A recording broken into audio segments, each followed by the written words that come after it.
I am Machinetta Tanapel, and I'm here at the Key House, which, if you don't know, is the innovation hub for Munich Fabric Start. Today we're walking around the Key House and visiting exhibitor booths and letting them kind of introduce their product and talk a little bit about it. So, would you like to introduce yourself to our audience? Yes, I'm Nicole Espey. I'm coming from Aachen in Germany, from the Technical University, and we are actually organizing a textile research project with adidas on bio-based materials for new textile products. It sounds like quite an interesting project. So, how long has it been going on and what does it involve? It's actually a 5-year project, 20 million euro funding, and we are searching new materials for to replace polyester or elastane or any finishing dyes and so on and so forth. Okay. So, I mean, it sounds to me like it's quite relevant in today's climate to be researching this, because I think a lot of brands are trying to find their way out of this problem that we've created for the industry. What's been the response so far with adidas? What part are they playing? Are they part of the project? Are they going to be testing out the solutions? What's their part?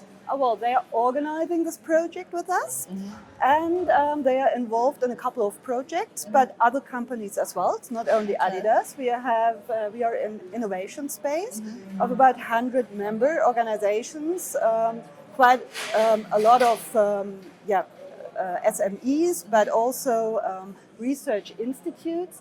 And as well, the Social Science Institute, like the Transition Lab, and they are organizing every sort of social science research as well. And we are actually really addressing, as you said, the most relevant topics of the textile industry. For instance, the topic of elastane. Elastane is currently produced with a solvent called BMBF, dimethylformamide, and this will be banned in the European Union, or is actually banned. So everybody has to do research or has to have a new material, because the old one is really hazardous for the human health and the environment. So therefore we have our project CO2 tax on new materials to replace it. What's the outcome that you hope for with the project? This is a 5-year project. What do you feel like at the end we want to have got to? Well, in the beginning we started and said we would like to transform the whole textile industry, but well, this is a sort of vision you need to have at the beginning. But for us it would be really a success if we could deliver like 2 or 3 solutions to the real most burning problems of the textile industry. For instance, elastane or finishing, currently the whole PFC, perfluorinated chemical issue, and so on and so forth. So if we have, let's say, 2 or 3 really relevant replacements, this would really be a success for the whole industry. So it sounds to me like you are kind of moving forward in a positive way. You've got really good objectives in terms of that 2 to 3 solutions to come out of this. What have been some of your challenges, though? Because I always feel like when people are taking on such projects, there's always a challenge. And we can learn from these challenges. So would you mind sharing some of them with us? Yes, of course. I mean, we always have this sort of challenge to bridge the gap between science and industry. Because one thing is to have a scientific solution, and then you need the scale-up process. And you need people to invest in the scale-up process, because all the current facilities, all the current technologies, they are adapted to the current, let's say, fiber and yarns and so on and so forth. So if you replace something, it has to fit with the whole production facilities.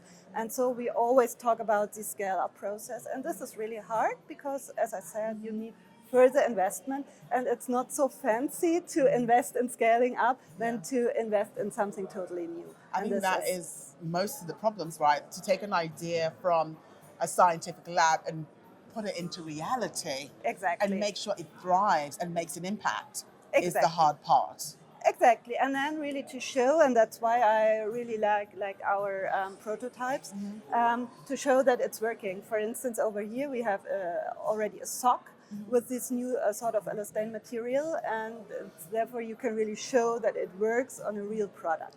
And this is something I really appreciate, and this is something my colleagues from the social science, they really they really support in this process. I mean, I love the idea of people like yourself, like problem solvers, coming into an industry to try and figure it out. But the disappointing part of it is that if you do come up with a solution, how can you ensure that industry picks it up and supports it? Yeah, you're never sure. Yes. But actually, regulation helps a lot. I'm definitely team regulation. Yeah, and me as well. Knows that, right? Yeah, me as well, because this is really a driver. For instance, we have here a product, it's an artificial turf, and the European Union banned this microplastic infill material. Yes. And so whole Europe has to have new turfs, new artificial turfs, and this is something we developed in Aachen as well. It's called Bioturf, with any sort of microplastic infill material. And we are quite proud because you can already play soccer in Aachen on that court. Oh, okay. So And it's not much difference in how it feels compared to the one that they've been banned. No, there's a standard. You know, the FIFA has a certain standard because you have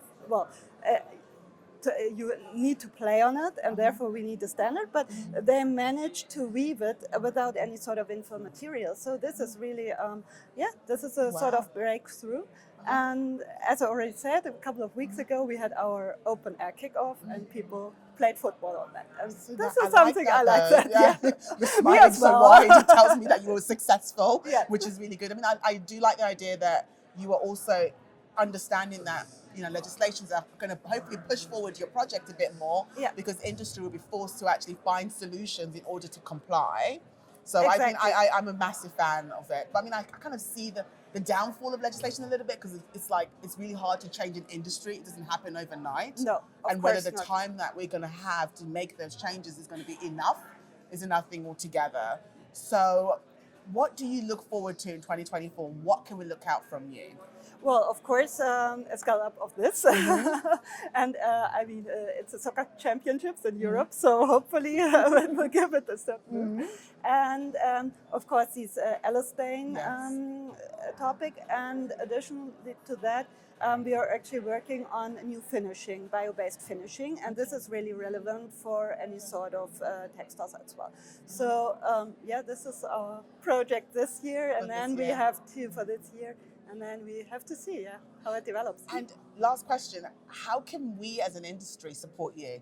In an ideal world, I just want you to kind of put it on camera so everybody who's watching can say, this is what we need in order to make this happen. All right, so get on our website, become member of Biotexfuture and support us. And we already get a lot of support over here from the trade fair. And it's important to meet the people and, of course, to send the message into the supply chain that you need alternatives. And this is important. And to buy alternatives if they are there. Yes. And this is an issue as well. It's always, an issue of money as well. But if we have enough people who are willing to invest into new materials, we can make it happen. You heard it here first, folks. If you are ready to invest in your company, because with all those changes coming, do not hesitate to get in touch and support projects like this in order to move forward, right? Yes, right. Thank you so much. Thank I wish you you very all much. the best in today's show. Thank you. Thank you very much.